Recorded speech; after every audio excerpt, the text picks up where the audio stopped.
You're listening to the Habs Banter podcast. This podcast is brought to you by all Habs and features co-hosts Corey Desormeaux and Marc Lescoutre.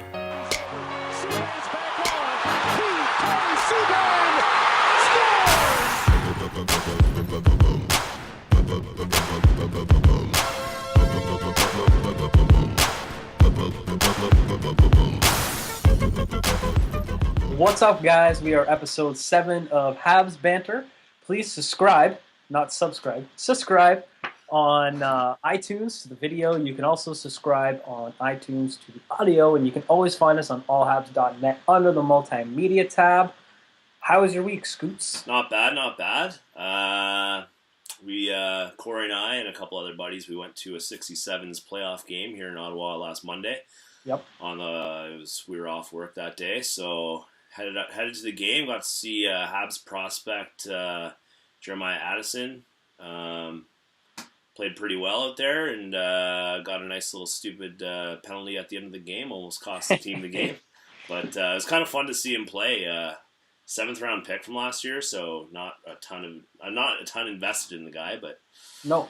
But I liked his game. I don't know if it'll transfer into the NHL much, but it was fun to watch a junior playoff game too. For junior hockey, so much entertaining to watch. Oh, it's such a fun game to watch. I thought he was good. Like he's not flashy with the puck or anything. Mm-hmm. He's just like he plays a hard game, like along the boards. He's a fast skater, so he's kind of fun. Like he's a fun player to watch, and he can crash and bang. So yeah, like, he hit a lot of guys. Like he was. I feel like that part of his game will transfer well to the NHL. Yeah, I thought like positionally he was okay. What did you think jumping off of the Habs prospect and moving into Josh Hosang, who is on I think it was Niagara that we were playing against, yeah, right? Yeah. What did you think of him? How filthy was he? Man, he is disgusting. Yeah. You can kind of see why he's not well liked in New York, though. Oh, yeah. Like, yaps, complains to the ref nonstop. Yeah, but he has filthy mitts. Sick. He's fun. He's a fun player to watch. It's actually the second time I've seen him in junior. And he's just like he's a step above everybody. Yeah, definitely. Yeah. I have kind of an embarrassing story. Yes. If I can tell. You can definitely tell your embarrassing story. So like I probably shouldn't even tell you guys this. Anyway, last weekend it was actually after the 67s game. I got home and I was just watching television, and all of a sudden, one of my smoke and carbon monoxide alarms just started to chirp. And it was like every 45 seconds, it would just be like, beep. And like 45 seconds later, it would be like, beep. So I went upstairs, and I pulled it down, and I was like, it probably just needs a new battery, right? Because it's just beeping every 45 seconds. So I grab a battery, I go upstairs, I grab my step ladder, pull the thing down, change the battery. It's still chirping. I'm like, that's strange. Go downstairs, turn the breaker off because they're all hardwired together. Turn the breaker off, and I'm like, okay, like, hopefully this will do it. Turn the breaker off, it's still beeping. I'm like, that's weird. So I go back upstairs, I pull the alarm off of the wall, or off the ceiling, and I unplug it from the ceiling. And then I take the battery out. And it's in my hand, and it's still beeping up in the ceiling. So I'm like, what? Like, what is beeping in the ceiling? Right? So I'm like super rattled. So anyway, I put the whole thing back together, I turn the breaker back on, and I test the alarms. So now all the alarms in the house start going because they're all hardwired, right? And it goes for like about a minute, and it's so loud, man. Like it's like literally I run around the house and I like have to lock myself. Like as soon as I hit the button, I have to run and like lock myself in like our closet because it's like so loud, right? And anyway, so after that goes, everything goes quiet in the house. Like perfect. Sure enough, a week goes by, Saturday night, doesn't the thing go off again? And I'm like, what the heck? So I have to go and I like test them all. I did the whole shebang again, and then I'm like, whatever, I'm just going to hit the button and then it'll go off. It's annoying, whatever. Again this morning when we wake up, it goes. Chanel and I go out for brunch, come back, and it's chirping again. So I'm like, I'm so rattled, right? Like at this point, I'm like I call my dad. I'm like, Dad. I'm like, Dad, like, do you know what's happening? He's like, no, it sounds like you've done everything. Then I remember that it's not just one smoke and CO alarm in the hallway. There's like one in every room. and this one alarm is like right outside of a bedroom, and the one that was actually chirping is like right inside the room that's across from it. So who's that one that was chirping the whole time? So Man, so I got home, I went and changed the battery, and now it's fine. man, that It was sucks. like a week of stress Yeah, because I you're was literally like losing your mind. because I'm like, what happens when the baby comes, right? Because I'm gonna have to be like, that will like pierce your eardrum. So I'm like, shut up. You're gonna have to like leave the house when I push the button. Like, I don't know. That's wild. Anyway, kind of embarrassing, but Yeah, whatever. I'm glad Just you. like I'm glad you regaled us with that figured it. tale. You want to play some? What's that word? Yeah, let's fire up some what's that word and then start talking puck. All right. All right, am I My gonna give you word, my word no, first? no, I'm giving you the word first Okay, this time. sounds good. Okay, your word is laundry limbo. Laundry limbo. Yeah, Um, wow, sounds like a terrible one. If I'm being honest. it is a bad one. It's not a very good one. All right, laundry limbo. You're at the laundromat. I would imagine. Yep. Um, oh, maybe you're at the laundromat and you see a little lady there. You get a little limbo on at the laundromat. Wow, I don't know. I took a turn. you are so far off. Oh man, that's This was a really hard one actually because yeah. it doesn't have really anything to do with like limbo. Oh, there you So go. it's intentionally rewashing clothing simply because you don't feel like putting it away. I had a shirt I knew was clean, but I was too lazy to hang it up, so I just Nice. kept it in laundry limbo. That's hilarious. That's pretty good actually. Yeah. Yeah, it was pretty close. No. All right, your word is office quarterback. Oh. Oh, come on, man. These stump me every time. I don't know. Office quarterback. Yep. Office quarterback is like another word. It's like when when we used to work together in retail and we Yep. had code words for stuff. Oh yeah. Office quarterback is just another word for boss. Okay, It's that like the sounds. CEO. It's like that's the office quarter. Like the office quarterback said we had to do this today. That's a That's your. pretty good guess actually. It's not exactly right though. An office quarterback is a manager that infamously known for handing off their work and other useless assignments to you that they could and should do themselves. That's awesome. That's pretty good. Yeah, that's a good So one. I guess like you were right in the sense that it's the boss because it would be a boss, but not Yeah, that specific yeah, type. yeah. No. So Gallagher and Carr came back Yeah, last night for the Saturday night game. yeah, that was pretty sweet. Gallagher had his impact felt pretty early on into the game. I was excited to see. I was excited to see both players. Obviously seeing that top line was fun to see because I haven't had any time to. Yeah, I think they played like 10 minutes together or something like that before Man, Gallagher they got ever hurt. look good though. Yeah, Like even throughout the whole game, like they were obviously the most dangerous line, and that's what you need out of a top line. yep. But I did find that in the first period, Terrier was pretty good to use them, and then after that, it was like I don't know. I find like when you have a line like that, that's hot, and you got like Gallagher, that's like a big momentum builder. It's like you got to ride those guys sometimes. Yeah, And, yeah. Tyrion likes to just roll all four, which I guess like when you don't have a bona fide first line, it makes a bit more sense. But when you have those, like you're saying, if those guys are hot, and if you have like that is a first line, that yes, the Habs have a first line finally.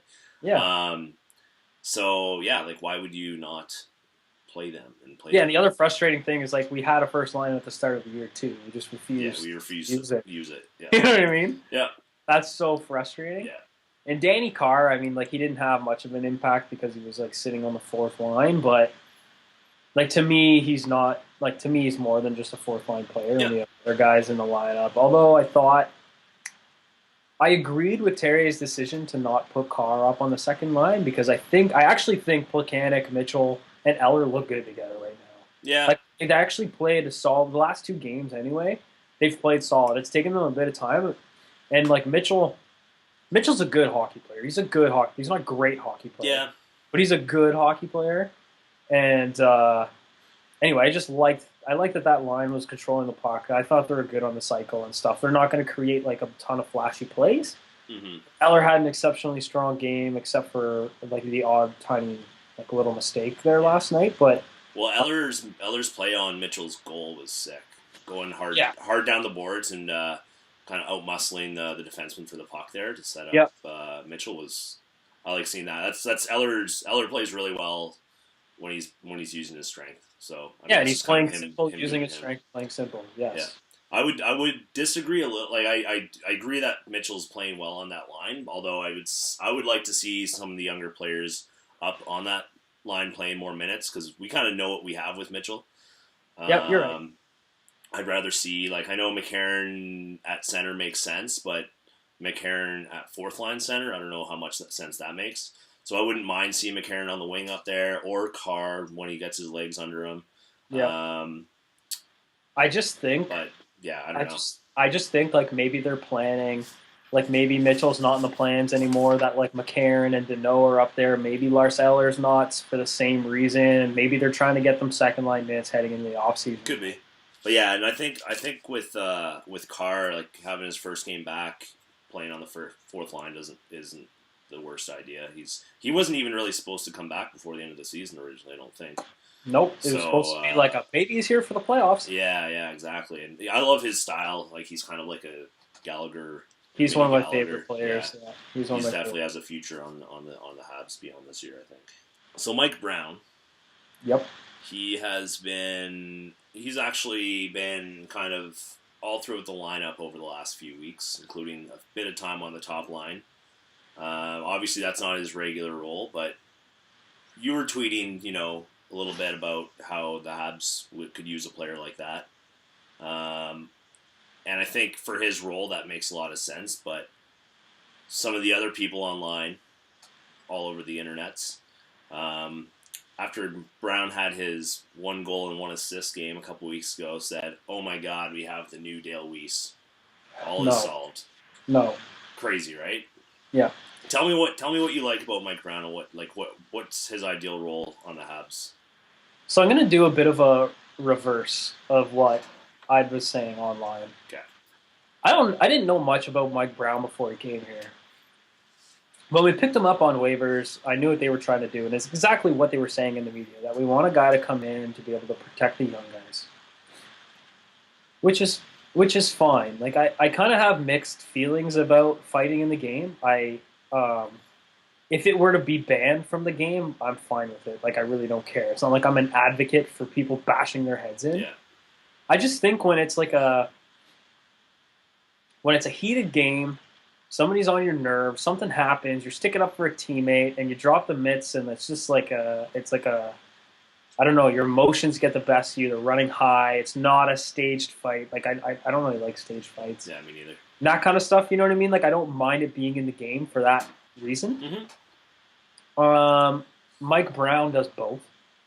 But anyway, I'm kind of getting myself off track. What I like about Mike Brown is he's quick enough to keep pace on the fourth and the third line. When he gets out there, he's skating full blown the whole time. Yep. The whole time. Like he's in on the forecheck, he's in on the back check, he gets off the ice. What I liked about Mike Brown in the few games that he played with the Habs, and this is his usage aside, okay? Like this is like Michel Therrien was using him in weird areas. Yeah. But what I really liked about Mike Brown was that he played on a fine line and never took a bad penalty. Until a couple games ago when he took an awful penalty. And then caused another goal. And then my mood completely changed on Mike Brown. Like Yeah. that stuff is completely unacceptable. Like if you're going to have the role that Mike Brown has on the team, you need to be able to play that line and play it perfectly without putting your team in jeopardy. And then he started putting his team in jeopardy, and now he's been sitting in the press box, and I'm totally okay with that. Yeah. What I liked about Mike Brown the most before that was that he was quick enough to play. He was actually good on the cycle. He has no hands whatsoever. You have to take Mike Brown for what he is, and people need to understand that like players bring different things to the game. Absolutely. Yep. Players bring different things to the game, and you can't just have Alex Galchenyuk on all four lines. It's impossible. Yep, totally. So I'm not going to sit here and talk about Mike Brown being a good or great hockey player. But what I will say was that he does some good things, Yeah, and I don't mind Mike Brown as the 13th forward to put in every once in a while when you're on a hard road trip to bring some energy to the lineup and play him, 6-7 minutes a game. yeah, fair point. I'm more on the side of I don't really I like like you say he does bring some positive aspects to the game, but I'd rather have more players that can play with that grit and sandpaper that can bring a bit more to the table.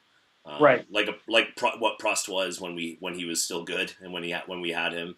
right. Um, or like even like But if we have Prusty took a lot of dumb he took penalties. some dumb penalties. That's true, but he also like he was a decent penalty killer, and Yeah, yeah. He brought more to brought the more to table. the table than just I can agree with that. grittiness. But at the same time, too, I think we got rid of him at just the right time. Even if that trade didn't work out, I still having him off the books now is a good thing. But yeah, I agree with you. He does bring good things to the team, but I think teams that like successful teams generally will have players that bring more to the table overall who can still play that gritty role. And I see like in the future McCarron being a guy who obviously is huge. He's ginormous. I see him bringing a little bit of physicality to the Habs, and hopefully we can surround the team with a bit like more players that can play that physical role, but also If bring a lot to the McCarron can bring his speed up, he's going to be one heck of a fun player to watch, man. Absolutely. Like he's already fun to watch as it is, and that's the type of player where I'm like, man, he's fun to watch in all rounds, and he's like not the Mike Brown that's like. I don't even want to compare the players. No, I don't even want to comparable. I don't even want to compare the players, but just from like a fighting perspective, if we're going to talk about fighting in general terms, I think like McCarron's a guy who like it sucks to watch like a potential, a prospect, a young prospect like bashing faces in because that's what he feels like he needs to do. I hope he doesn't feel like he needs to do that. Yeah. But like if he's going to go out there and like somebody's going to stick him or somebody's going to like stick one of his teammates, and he's willing to sort of drop the mitts, and he's that extra sort of. I don't want to say players are like scared. I just want to say like you're aware when he's out there and like that kind of stuff. Then I don't know. McCarron's going to be an effective player if he can bring his skating up. He's going to be more effective than he already is. Yeah, absolutely. For sure. Yeah. So Tom Gilbert said he had some interesting words this week. Or last week, I should say. And he said that part of the downward spiral, just to sort of summarize everything, was due to a lack of maturity amongst the Montreal Canadiens. Do you think there's a lack of maturity amongst that team? I really don't think so. Some of the leadership group they're kind of in the early stages of their, first year for Patches to be captain, and him and Subban are both kind of in the early stages of their like leadership roles on the team. But you still have guys like Plekanec and Markov, and Price has been hurt all year, but he's obviously a leader on the team, and I think they have a fair bit of maturity, and I think what happened this year is gonna help them in the future. Help them. No one's really prepared to go through a season like this. Yeah, I don't know how. I don't really know what the proper reaction to a season like this is. Like, there's not. It's not written in a book. Say like, oh well, you're the best goalie in the world is injured and this and that, and so just do this instead. Like, it's not that easy. And like, I find it kind of like Gilbert's been around the league for a while, but he's hasn't really been on any.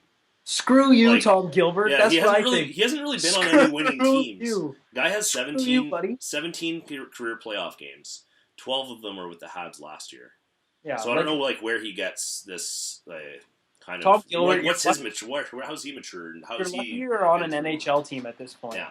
Let's put it that way. Yeah. And maybe that's him being like, these guys need me because I'm a voice in the room and like I'm mature and I've been around the league. Like maybe that's him like trying to position himself for pitching himself to, because like I can't see any situation where he comes back to the Habs. And he should. To the Habs, no. I think he's on a PTO at camp next year for someone. Hopefully all these injuries to defensemen doesn't force Bergevin to like just irrationally sign him No. for some more depth. No. So Scrivens sort of said what you said. After Scrivens got sent down, he was asked sort of about the maturity in the room because this whole Gilbert thing was kind of a hot topic, and he said that the team's going to learn from this experience greatly, like you said, and that it's probably not a lack of maturity, but maybe a lack of experiencing something like this. Okay, yeah, and like that's the thing. How do you like? And you kind of said it in a different way, right? It's like this team hasn't really. I mean, the younger guys haven't gone through what it's like to have this type of season, man. Like I remember, a decade ago, the Habs had a couple crazy injury seasons, but they've been like the last couple of years, they've been pretty healthy. Well, they had the bad year when they got Chucky. Yeah, true. True. But then most of the team's different. Most of the team's different from that year, anyways, right? So yeah, that's what I mean. A lot of these guys haven't dealt with that, like this type of losing season. No, you know what I mean? Big time. So I don't know. It's like it's not very often that the Habs aren't in the playoff mix. No. At least like trying to fight for a playoff spot. You know what I mean? Yeah. Yeah. And you said I found it funny. You said maybe it's him, Gilbert, trying to pitch, like kind of make a pitch to be on the team next year. To me, I read it and thought he's only saying this because he knows he's not going to be back. Like that's something, who knows? That's something that like I can't imagine a guy who's kind of still part of that team saying something like that. Yeah. So it's almost kind of a parting shot at some of the leaders on that team, which I don't know. I found it a little off base, but he's screw you, Tom Gilbert. Yeah. Who cares? He's who cares? Tom Gilbert. But yeah, I found it. Yeah, it's not him. Of all the players on that team to make a comment like that, I think he really has like the least credibility to say exactly.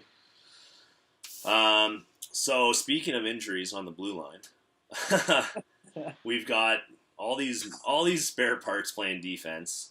Yep. One of these spare parts, Joel Hanley, guy is in his first 7 games in the show, has 6 assists. He just keeps putting points on the board. Yep. Last couple of games, he's even played 19 plus minutes. Yep. What do you think? What do you think of Hanley? Do you see the real deal, or is he just kind of on a little hot streak right now? No, man. I don't see it. I don't think he's. I don't think he's an NHL caliber defenseman. Defensively, he's atrocious. Yeah, he's a bit of a train wreck. I don't want to sit here and just like completely. I feel bad because like I was all over Dietz on the last pod. You were. I think Dietz has improved since such time. I still don't think Dietz is ready, but I like to see the improvement, him settling into the game a bit more. Hanley, I've seen a bit of an improvement over his 7 games. I'm still completely unsure about him. Like I said, in the defensive zone, I think he's lost. Positionally, he's like in the defensive zone, he's like very soft. He's a small guy too. Like he's only 6 feet, 180 pounds. And like three of his 6 assists are second assists. Yeah. Like coming into the zone. Not to say he's not like a smart hockey player offensively. I just don't think he's the real deal. Yeah. Because if you can't play defense and you're a defenseman, like that kind of stuff you can hide sometimes in the AHL, but you definitely can't hide it in the NHL. Yeah. And like the points are, he's on a hot streak right now with kind of a bit of luck and a bit of good play, but that's not gonna last. And when he's not putting up points every game, which he won't, it's gonna be a lot easier for some people to notice his deficiencies defensively. Yeah. And even with all these injuries, I still like you mentioned Dietz. Like at least Dietz is a bit younger. I think he has a bit more upside. Yeah. Bit bigger too. But even like Morgan Ellis in the A right now, I have him over Hanley. I'm not really sure why. Yeah, why I don't they know didn't bring why Ellis back up when they brought Hanley up. To me, it didn't make sense. But are they just trying to get a look at some other guys? I guess so. I just don't know what it is. Yeah. And Ellis, in his short time with the Habs, he looked all right. I thought he looked decent. So why not I thought he looked better than Dietz? Yeah. So why not give him more time to like see if it's like get a better grasp on like is that did he just play well for a couple games or is is Morgan Ellis potentially like a guy we can use as a 7 or a 6? I don't know. Like he's a bit older anyway, so why not? It's weird to me. That bothers me, man. Yeah. Same. I wonder if there's something else there. Who knows? I don't know. Anyway, this will be an interesting discussion. Like, I know we'll probably do like a wrap up of the season podcast in a couple weeks, Mm-hmm. and like we'll save that whole what's the team look like, um, most of it for that week. Yeah. But that'll be an interesting discussion on like where the defense lies because there's some expiring contracts, there's some contracts that are changing to a modified no trade, and then they've got all these young guys that we've sort of seen a little bit. And does that little bit of the taste of the NHL kind of give them the extra push for an offseason to sort of bring them to that next level? Who knows? Yep. So Scrivens was waived after the Habs signed Lindgren. Yep. I don't know anything about Charles. But he's I know what's his name there, O'Connor there that the Sens signed last year. Yep. He was highly touted, and Lindgren had, I think, more wins and more games than him this year. Yeah, I think they had his O'Connor season last year and Lindgren's season this year are very similar, right? Statistically, right. And like you said, I think Lindgren's a little bit better than he was. So I was kind of surprised to see the Habs make this signing. I liked it. It's anytime you can add goaltending depth. Yep. It's a positive move, and I love it. I think I sort of cut you off. I'm sorry, but okay.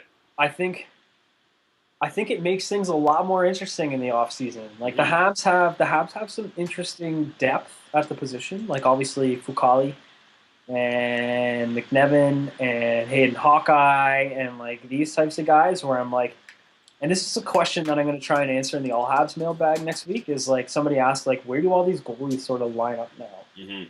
And like I don't know if they're completely confident in Condon being the backup. Do they have to go out and get a veteran? Is Fucali now like a trade piece for the off season? You know what I mean? Like does him and like does picking up Deneau mean Eller's expendable? Does picking up Lindgren mean Fucali is expendable to wait for Hawkeye to be ready? Like I don't know what it means, but like maybe that's one of the trade packages is like Fucali and Eller, and then you go after a guy. Like I don't know what the plan is, but I think this signing, while it could be as simple as you said, like goaltending depth is something good to have. Mm-hmm. It could be that simple, or it could be something like Bergevin is looking at his lineup and he's like, I literally don't have anybody that I can trade. I literally don't have anybody that I can trade without like mortgaging the future with like a McCarron or a Sherback. Right. I don't have anybody I can trade without, like sacrificing a bit of the future. And he's like, I don't think Bergevin is that type of GM. And maybe they think at this point that Fucali isn't the guy. Yeah. I don't know. Well, I think like depth is a good thing to have, and it's good for a number of reasons. It's good for not just helping you when you have injuries or whatever, but it helps you, like you say, if they do want to make a deal now, you're kind of covering your bases a bit. So we'll see what happens. I think it's probably, if I had to guess, I would say this deal was made just on this guy's good and we can sign him, so let's go for it. And it's going to make things might be a little crowded in St. John's next year, but I think whatever it could, internal competition. Like these guys are going to go into the summer and they're going to have to. They know they're going to have to do everything they can to get every bit of ice time they can in the new season. And Fucali, I think like he's still really young. Goalies take a while to develop, right? So I think if the Habs are thinking along the lines of Fucali's not the guy that they thought, then I think they might be thinking that a bit too prematurely. But they could also be thinking we should, like, he's a young goalie that has potential, and like you said, now's the best time to trade him now while he has all this potential, and not necessarily wait until. And goalie trades are tough, like you said. Like goalie trades are tough. They're hard. They're hard to evaluate. Mm-hmm. Fucali is obviously like one of the higher end. I shouldn't say higher end goalie prospects, but he's a good goalie prospect. He was a second round pick, I think. Yeah, I think so. And anyway, they're hard to evaluate, and maybe it's like maybe the team feels like this is the best time to trade him. I don't know. Could be. I don't know. But you're right. Like it'll be crowded in St. John's, and I don't think that's a big problem. No, not at all. And hopefully we get to see Lindgren play once this year before. Yeah, well, the season Terrier ends. said he was going to get into one. So That's good. So who knows though? Terrier, Yeah, he friend might, of the show, friend of the show, Michel Terrier. He might change his mind. We'll see. Who knows? To the other end of the goalie depth chart, Carey Price skated with the team this week, which was obviously awesome to see. Still doesn't feel quite 100%, but it's just another step in the road to recovery. I think he plays the last. You think he plays the last game? I hope so. I know there's all this talk from guys like us that don't know anything about injuries. Yep. Saying like they should shut him down or he should play or whatever, but like if he's cleared to play, let him play, even if it's one game. That's such a big mental roadblock to get over. Agreed, man. If you can play him, just play him. Because otherwise, we're having the same conversation next year. Is he ready? Yeah, exactly. Is he ready? Still Carey Price? He hasn't gotten over that hump yet. Like, and that's I can already months hear later. It. I can already even if he it. plays, it's still going to be like that. But is Carey Price still Carey Price? Exactly. And if he doesn't put up another MVP season, it's going to be like, wow, it's the injury. Yeah, they should have forced him to come back. Yeah. It's like, everybody changes their team. It's crazy. Exactly. It's just the world we live in right now. Yeah. What's next on the list, Big Cheese? Oh, boy. You're going to like this. So, early in the season, sometimes you just got to switch it on them. So, early in the season, Corey, you, wrote a piece on All Habs, and it was a most likely to list. So, like, players most likely to... So, it was like a preseason prediction list that you wrote. So, we'll see how you did. I'm just going to give you a little rundown of what you predicted. This guy. So, first one was most likely to lead the team in penalty minutes. You had Nathan Beaulieu, which I think isn't like a crazy. It wasn't crazy. He's in third. Well, can I explain my rationale? You can. I'll say each one and then give me a little quick rationale. Okay, where is he? Where is he on the list now? Yeah, he's third on team penalty minutes. Oh, that's not that bad. No, you. That was honestly, it was one of your better ones. I mean, you know what I thought. You know what I thought going into the year. Yeah. I thought there's nobody that's going to drop the mitts with Prusty leaving. Yeah. Beaulieu has a hot head. Yeah, he's supposed to play a top four role. Yeah. He didn't necessarily play. He played in the top four for a little while, but he didn't play in and out of the top four. Yeah, so he didn't play constantly, and he's been hurt quite a bit, right? Yeah. So, and plus they picked up, like, at the deadline, they picked up, like, a Mike Brown, and got Karen up, and they got other guys that are, like, willing to go. But I thought Beaulieu was going to be, like, the only guy, and he'd maybe have, like, 5 or 6 fights on the year. Mm-hmm. And I thought that might put him over the edge. It wasn't a crazy pick. That one wasn't that bad. Yeah, you have a couple good ones. You have a couple real bad ones, though. Next one is most likely to compete for goal of the year. You put Galchenyuk, which probably he scored a couple beauties this year. Yeah, I don't even know what goal. It's hard to really say. Yeah, although Mitchell scored a heck of a goal this week. Yeah, oh my god. Yeah. I was losing it, man. Like, I lost my entire dinner when that happened. I was just like, whoop. All right, I think the next one is my favorite, like, by far. And it's so you, it hurts. Okay, hit me. So, who is most likely to challenge Pacioretty for most goals? What did I say? And you said Alex Semin, which is classic goes for the Russian. Yeah, I got to figure out what team I'm cheering for at the Worlds. Yeah. Oh, man, that's hilarious. Which is like, I mean, I feel like... How many did he actually score? One? I think he had one in his, 15 games or something like that. Man. Clearly, since we got rid of him, the slump happens. Yeah, so obviously, if Semin had stayed and led the team in scoring, we'd be on the way to a Stanley Cup. That's pretty funny, man. Yeah, but I think he was one of those guys where it was kind of like he was either going to have a huge impact or he was going to be a bust. If he had a huge impact, like if he got back to his scoring ways, could have happened. And we talked this one to death. It was low risk. It was a low risk.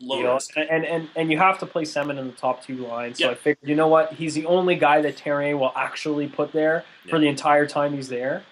Which I wasn't thinking about Thomas Vanek, because Thomas Vanek was on the fourth line real quick. But anyway. Oh, well. So Chucky's tied with Patches for goals lead right now. So you kind of whiffed on that one. Yeah. Most likely promoted to the big team. Yeah. You had Houdon. Which Literally the only guy in the AHL who is not like he was I up think for a couple he games. played like 3 games and had a couple of assists. I think He's the so. only guy Yeah. that literally cannot get into the I don't NHL. get it. It's crazy. Like that should have been a no-brainer. But here he is back in St. John's. Anyway, I still don't know what they're thinking with that. Everybody's really mad about Hudon not coming up. Yeah. Everybody's really It's mad. like a consensus thing, I think. I wrote about it in the All Habs mailbag, and I touched base with Amy and Rick of the All Habs team. And we had Amy on here who talked about Hudon quite a bit a couple episodes ago. She did a great job talking about all the prospects if you want to get a rundown of most of them. Big time. And she talked about Charles Hudon, and the both of them actually told me it's an inconsistency thing with Hudon. And until he starts playing both ends of the ice consistently, they don't think he's going to get a shot. And I think that's where you see sort of McCarron and Danny Carr getting their opportunities is like they're both hardworking all the time. And like putting up goals, like I said, putting up point production isn't everything. And I don't watch these guys. So like that's why it's nice to be able to have people on our team that you can reach out to talk to. Definitely. And same with the people on Twitter that are whining about Charles Hudon because he's got 26 goals or whatever it is this year. And it's like, so? Yeah. I mean, like, 26 goals is 26 goals. Yeah. And the Habs, the Habs could use a bit of scoring. But at the end of the day, it's like there's more to hockey than just scoring goals. Absolutely. Big time. No? So your next one was most likely to be traded. You had Tom Gilbert on there, which I think, if he didn't get injured, was probably a good candidate at the deadline. Well, he was probably the number one guy to go. Yeah. Outside of Dale Weiss, I guess. But Gilbert was probably on the move if we could move him. Yep. And, just unfortunate injury, I guess. I think that would have made sense. Most likely to have a chance to win the Lady Byng, Thomas Plekanec. Yeah. I'd pick him more as like most likely to win Selke, because that's the defensive one. But it could go either way. I mean, whatever. I mean, Plecky, I love Thomas Plekanec. The guy is a saint in my eyes. He can do no wrong. He really is. Like if I had to pick one Hab to babysit my child, it would be Thomas Plekanec, I think. First of all, you're lying, because it would be PK Subban. That's true. That's true. Just lie to my face and all your listeners. But I just feel like Plecky's he's a good guy. He's a good guy. I just feel like my smoke and CO alarm problem that I've had. He would have helped. He would have had a lot. He would be the first guy I called to be like, Pleck, have you ever seen this? Can you put your turtleneck on? Yeah, I was gonna say he's like, just help you in a second. I need to put on my turtleneck. Is that your accent? It was bad. It's pretty good. Oh, it's pretty good, man. Thanks. All right, keep ripping me. Is there any? All right, you got 2 more. Most likely to have career best in goals and assists, Eller. And? Second worst statistically season of his career.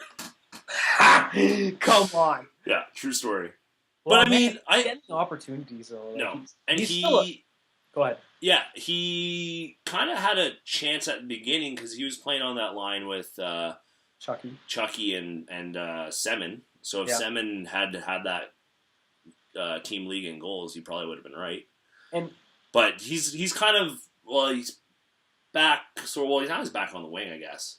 But he's still playing on the second line. Yeah, he's playing on the second line, but he was back to third line center for quite a portion of the season as well. So he got some power play time at the start of the year. Yeah. Now he's not getting the power play time. Of course not. So part of my rationale for this one was I wrote this during the preseason, and the preseason line was Chucky, Semin, and Eller. So I figured, if Semin's going to lead the team in goals, then Eller's going to have quite the season still. Yeah. That was sort of my rationale. And then Semin got shipped out of town. Eller kind of moved back down to the third line, back to center, and he's still trying to learn a new position. Yeah. I mean, this is me trying to rationalize because I love Eller. Yeah. At the end of the day, I think I'm over the fact that Lars Eller is going to be putting up he's never going to be like a pure. He's never going to be like a super big points guy, but what he brings to the table is more than just that. Yeah, absolutely. All right, last one. Most likely to challenge Price for the team's MVP, and you had PK Subban, who probably that one you nailed on the head. Although, well, that's an only easy. because That's the easy. that was an easy one. Literally, I was writing this thing, and I was like, you know what, I need to say something nice about PK. That's what you were thinking. That, and I'm like, I gotta get one of these, right? Yeah, that's true. So that one, you nailed that. Although Price is probably still the MVP because he's hurt and we suck. Did you hear what Yag? Thanks for that segment, by the way. That was good. I really appreciate it. Anytime. I really appreciate you just throwing me under the bus. Sooner or later, you'll be able to do the same with me. I'm sure it won't take that long before I write something stupid. Maybe. Well, your first article was... Yeah, my first one was pretty stupid, so we won't... Yeah, you're an idiot, man. Yeah, that's fair. That's the nicest thing anyone said about me about that article, actually. Did you hear Jagger's comments after that? Yeah. So he said something along the lines of, like, we knew we were going to win that game. We knew we were going to score because Montreal did nothing different the whole game. Yeah. Which is so unsurprising, but it sucks when you actually hear, like, especially when you hear, like, another player say something like that, because it just shows how well known it is around the league. And it's a guy like Yager who doesn't talk trash. No. Like, he's just literally, like, calling him as he sees him. And it's true. Like, literally, like, Therrien does not, like, he doesn't do anything special to adjust as a rule. He literally just said everything that, like, every single Habs fan has been saying for, like, the last 3 years. Yeah, and even when we were doing well, like, when we were winning in the regular season last year, and then you get to the playoffs and you're playing against the same team over and over again, and that's when teams like Therrien's teams, even when they're doing well, struggle because those teams can adjust so easily to a team that just does the same thing. Chip the puck at the net, hope for a rebound. Just the same stuff over and over again. It's just like, it's not rocket science. I just love where Yags is at in his career, where he can just, like, say it like it is. Yeah. And just be like, like Montreal's coach. Basically, he said Michel Therrien is an idiot for not changing their strategy mid-game, and that they basically handed the game over to us on a platter. Yeah, and a lot of younger guys could have said that. It would have been a bit of a shitstorm. Yeah, but because he said it, like, we're talking about just because we're Habs guys, but like it's a nothing comment for the most part because of it's Yager. Yeah, it's significant to Habs fans because he literally said everything that we've been thinking. Yeah. So. It's frustrating. Thanks for listening, guys. Always with the strong ending. Yeah, hey, you got to do a strong ending. You got to finish strong. So yeah, don't forget to subscribe. Subscribe. So yeah, so I said subscribe. I say it different every time I say subscribe. I kind of like it. It brings lots of. And our friend Tim finally texted us and was like, "Can somebody please teach Corey how to say subscribe?" And the answer is no. We have not yet taught Corey how to say subscribe. Subscribe on iTunes. Yes, sir. Subscribe on YouTube. And find us on allhabs.net on the multimedia tab. We will chat with you guys in 2 weeks for our season wrap-up. There's only 3 games left on this dreadful Habs season. Maybe next week or the next episode, we'll give a rundown of, like, what our off-season is going to look like and when we plan on, like, doing a couple episodes so you guys can sort of look out for them. What do you think? Yeah, it sounds like a plan. Okay, bye. Bye, guys.